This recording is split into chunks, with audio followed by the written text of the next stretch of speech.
నమస్తే అండి. శ్రీమాత్రే నమః. ఓం శ్రీ గోదేవతాభ్యో నమః. మన భారతదేశము ఇంత పవిత్రమైన నేల ఎందుకైంది అని అంటే మొట్టమొదటిగా చెప్పుకోవాల్సింది మనం గోమాతనండి. మరి ఆ గోమాత ఎక్కడ నుండి ఉద్భవించింది? సాక్షాత్తు కృష్ణం వందే జగద్గురుం. శ్రీకృష్ణ పరమాత్మకి ఒకరోజు ఆకలేసిందంట. ఆకలేసి రాధాదేవిని అడిగారంట ఏమన్నా కావాలి అని చెప్పేసి. ఏముంటే ఈ రాధాదేవి కూడా పాపం ఏమి ఇవ్వాలి స్వామికి అని అనుకుంటుందంట. అప్పుడు స్వామి తన ఎడమ చేయి ఒక్కసారి ఇలా ఎడమ భుజం రాపిడి చేస్తే అందులోంచి సురభి అనే గోమాత ఉద్భవించిందండి. రాగానే ఇంకా ఎన్ని అసలు విపరీతంగా పాలు పాలు స్రవిస్తూనే ఉంది. మొత్తం గోలోకం అంతా క్షీర సముద్రం లాగా అయిపోయింది అనమాట. అట్లా వచ్చిన ఆ గోమాతలో 33 కోట్ల మంది దేవతలు నెలకొని ఉంటారని ప్రతీతి. ఒక్కొక్క భాగం ఒక్కొక్క పవిత్రత అండి.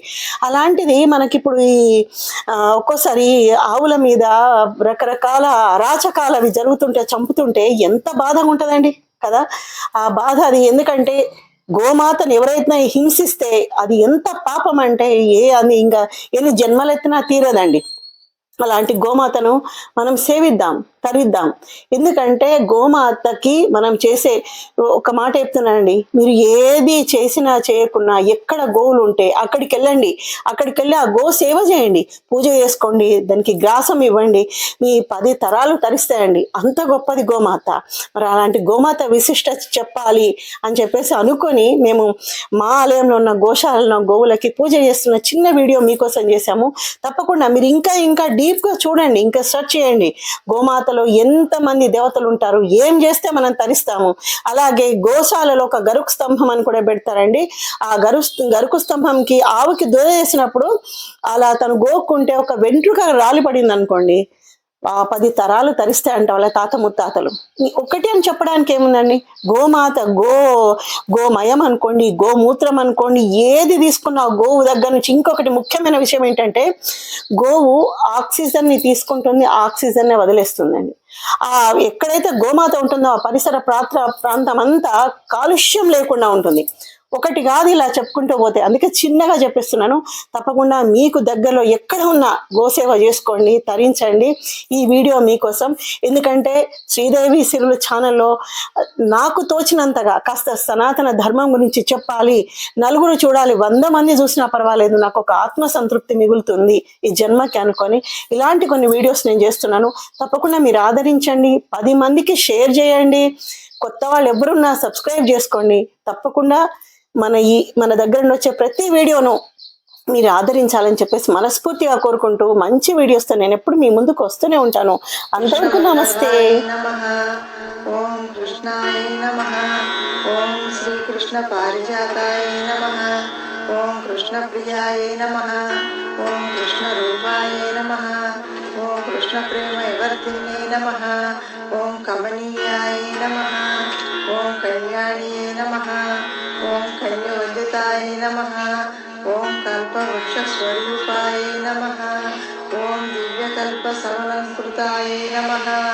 ఓం క్షీరాన్నవ సంభూతాయ నమః. ఓం క్షీరదాయ నమః.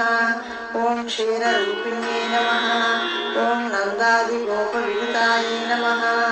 ఓం నందిన్యే నమః.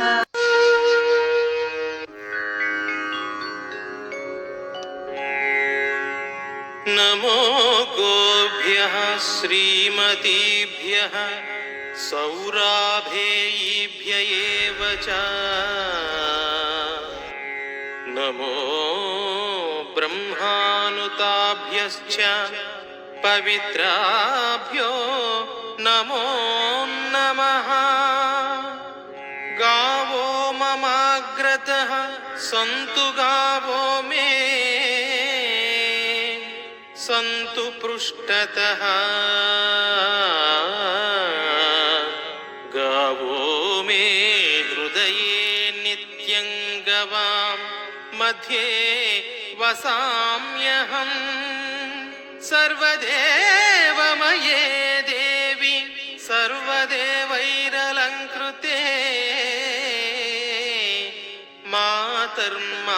మాతర్మాభిలాషితం సఫలం కురు వందిని.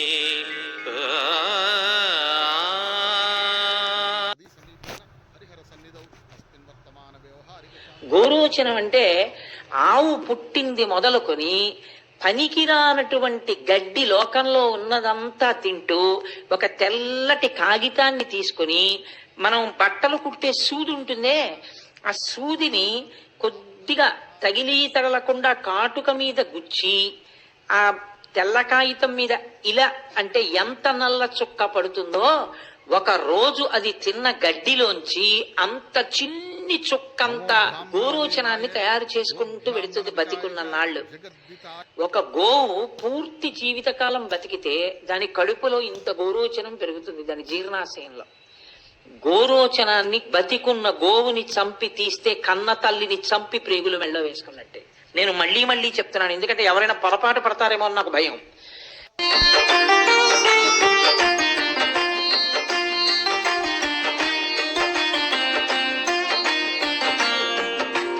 మురళీ కృష్ణుని ప్రియధనము, కళ్యాణ కాంతుల సము